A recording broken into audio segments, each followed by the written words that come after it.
Good morning बच्चों। आज का सेशन में हम सीखेंगे परमाणु की संरचना के बारे में कि परमाणु के अंदर कौन कौन सा पार्ट होता है, परमाणु किस प्रकार बना होता है, किस प्रकार वर्क करता है। तो देखो, सबसे पहली बात है कि परमाणु किसी भी तत्व का सबसे सूक्ष्मतम कण होता है।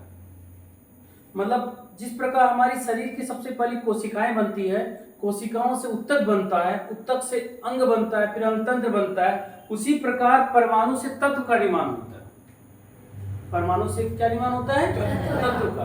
तो हम कह सकते हैं कि किसी भी तत्व का सबसे सूक्ष्मतम कण,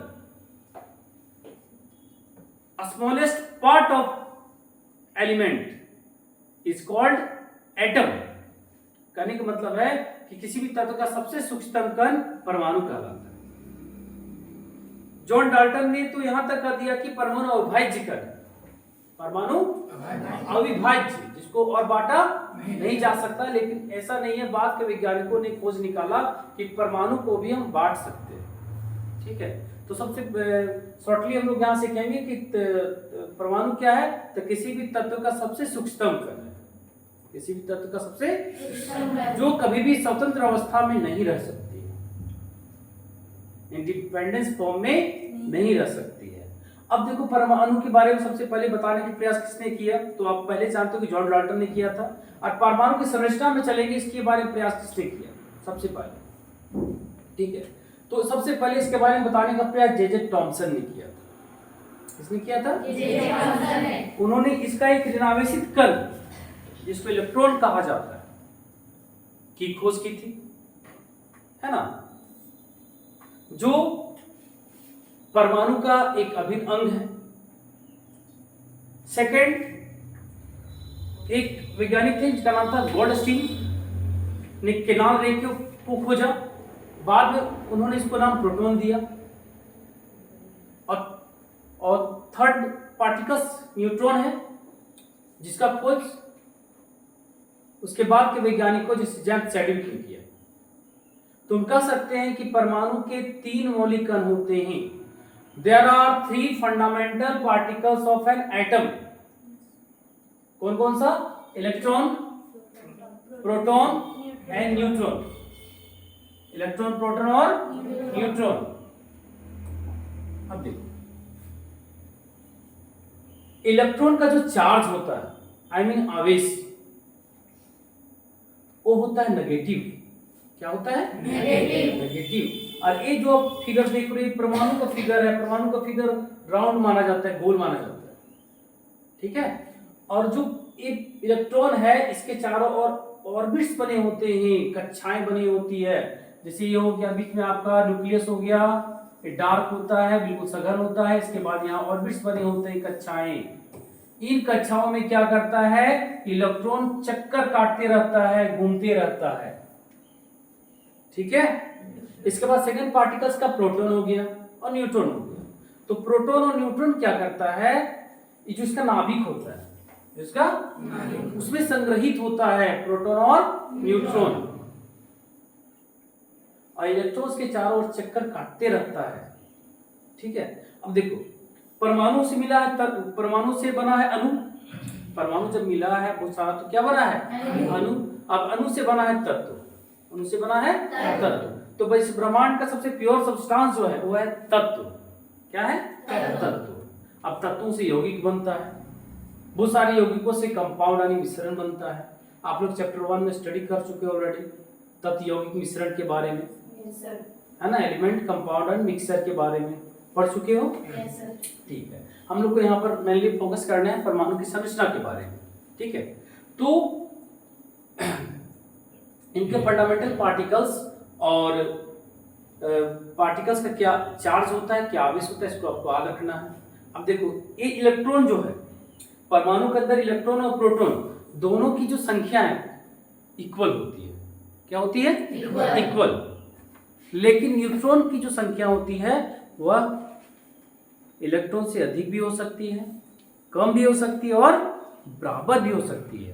अब ये देखो, इलेक्ट्रॉन और प्रोटॉन और न्यूट्रॉन तीनों मिलकर दो महत्वपूर्ण चीजों का निर्माण करते हैं। एक हो गया परमाणु संख्या, क्या हो गया? परमाणु संख्या, इसको एटॉमिक नंबर कहा जाता है। दूसरा हो गया परमाणु द्रव्यमान संख्या, जिसको एटॉमिक मास नंबर कहा जाता है। अब गौर कीजिएगा कि परमाणु संख्या कैसे बनता है। तो सिंपल सी बात है कि किसी परमाणु में जितना इलेक्ट्रॉन होता है उतना प्रोटॉन होता है, इसीलिए परमाणु को विद्युतता उदासीन कहा जाता है। कंसेप्टेड। इसीलिए परमाणु को क्या कहा जाता है? विद्युतता उदासीन कहा जाता है, मतलब उसको कोई चार्ज नहीं होता है, क्योंकि जितना प्लस उतना माइनस। अब गौर कीजिएगा, यहाँ परमाणु संख्या का डेफिनेशन कैसे आएगा कि किसी भी तत्व के परमाणु में उपस्थित प्रोटॉनों की संख्या या इलेक्ट्रॉनों की संख्या को परमाणु संख्या कहते हैं। याद रहेगा, किसी भी तत्व के परमाणु में उपस्थित इलेक्ट्रॉनों की संख्या या तो किसी एक की संख्या को भी कह सकते हैं, क्योंकि दोनों संख्या तो बराबर है ना, तो कम बेसी नहीं हो सकता है, तो उसकी संख्या को परमाणु संख्या कहते हैं। यदि किसी के अंदर 5 इलेक्ट्रॉन है तो इसका मतलब उसकी परमाणु संख्या क्या हो गई? 5 हो गई। किसी के अंदर 10 प्रोटॉन है तो उसकी परमाणु संख्या क्या हो गई? 10 हो गई। क्लियर? अब परमाणु द्रव्यमान संख्या, तो किसी भी तत्व के परमाणु के नाभिक में उपस्थित प्रोटॉनों की संख्या और न्यूट्रॉनों की संख्या के योग को परमाणु द्रव्यमान संख्या कहा जाता है। याद रहेगा? इसमें क्या होगा कि proton plus neutron, proton plus ये देखो प्रोटॉन है और ये न्यूट्रॉन से कोई आवेश नहीं होगा, तो कोई आवेश नहीं दिखाया गया, तो प्रोटॉन प्लस न्यूट्रॉन, इन दोनों को यदि जोड़ देंगे दोनों संख्याओं को तो बन जाएगा परमाणु द्रव्यमान संख्या। तो हमें लगता है कि परमाणु संख्या मतलब से तो अनुपात हो गया होगा। परमाणु संख्या केवल इलेक्ट्रॉन की संख्या तो प्रोटॉन की संख्या, परमाणु द्रव्यमान संख्या प्रोटॉन की संख्या प्लस न्यूट्रॉन की संख्या, प्रोटॉन की संख्या प्लस न्यूट्रॉन की संख्या। अब देखो, प्रोटॉन का जो द्रव्यमान होता है यानी मास होता है वह इलेक्ट्रॉन से 2000 गुना ज्यादा होता है, इलेक्ट्रॉन से 2000 गुना ज्यादा होता है। अब चलते हैं हम लोग कि परमाणु के संरचना वाले जो शुरुआती प्रयास किए थे किसने किए थे, कैसे सजाया था। तो सबसे पहले प्रयास करने वाले वैज्ञानिकों में आते हैं टॉमसन यानी जे टॉमसन। उन्होंने पहला प्रयास किया था परमाणु की संरचना बताने के बारे में कि जिस प्रकार क्रिसमस केक होता है और केक में मेवे होते हैं बहुत सारे, उसी प्रकार परमाणु है जिसमें इलेक्ट्रॉन जो है वह जिस प्रकार मेवा होता है क्रिसमस केक में फैला हुआ उस प्रकार फैला हुआ।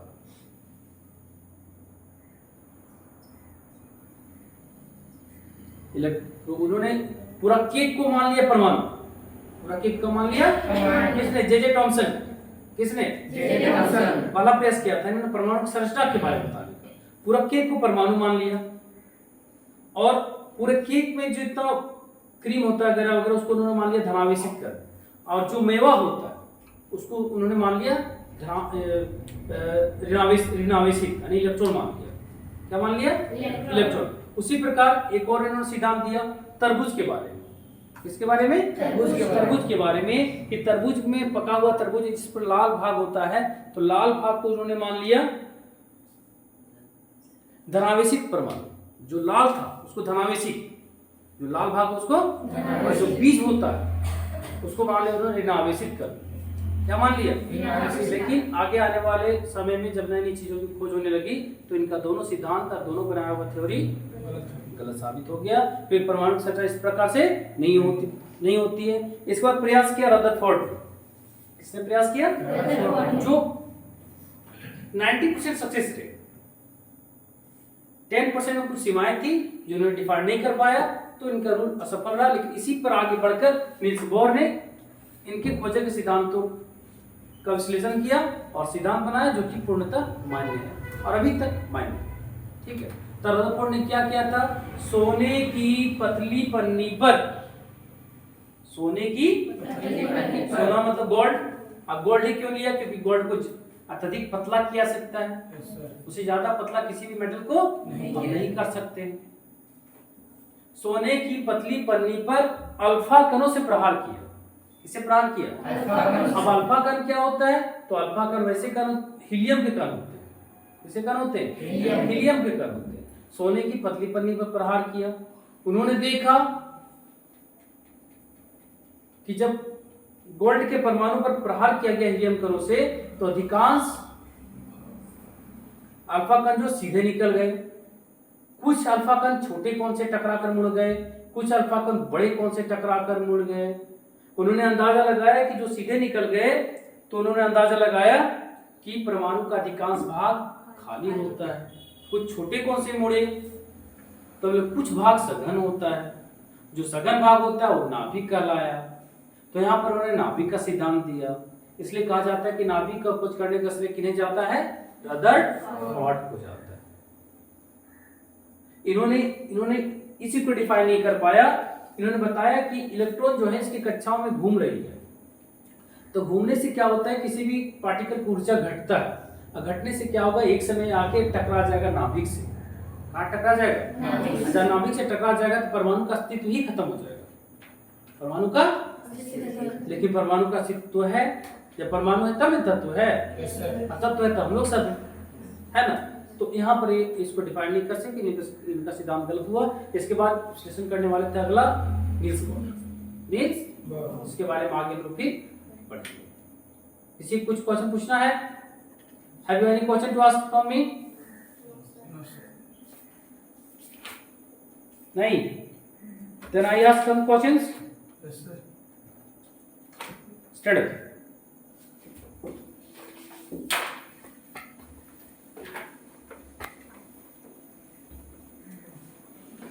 परमाणु के कितने मौलिक कण होते हैं? 3। कौन कौन सा? Electron, proton, neutron. इलेक्ट्रॉन का आवेश बताओ। धन आवेशित ई, प्रोटॉन का? ऋण आवेशित माइनस। इलेक्ट्रॉन का माइनस ऋणावेशित होता है ना। प्रोटॉन का? प्रोटॉन का